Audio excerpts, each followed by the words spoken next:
طالما كنا نسمع من علماء الشيعة طلب الرزق والشفاء من الأئمة، وحينما كنا نقول لهم كيف لكم أن تطلبوا من غير الله تبارك وتعالى، فيقولون بإذن الله، فالإمام يرزق بإذن الله والإمام يشفي بإذن الله، حتى خرج علينا السلقلقي المشرك ياسر الخبيث فاضحا أمر هذه العقيدة الباطنية، زاعما أنه يجوز طلب الشيء مباشرة من رزق أو شفاء أو أي شيء يطلبه مباشرة من الإمام، ليصبحوا إخوانا للمشركين الذين كانوا يطلبون من اللات وعزى وهبل.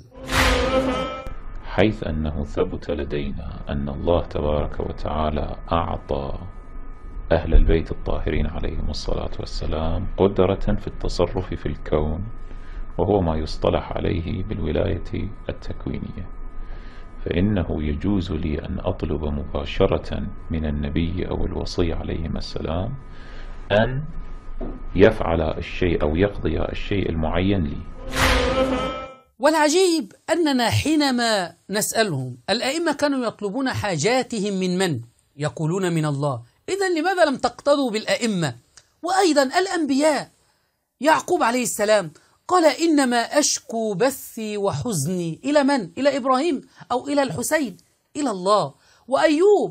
وأيوب إذ نادى ربه أني مسني الضر، ولم ينادي الحسن أو الحسين، رب أني مسني الضر وأنت أرحم الراحمين.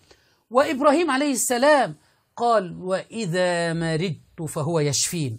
فنصدق من يا شيعة؟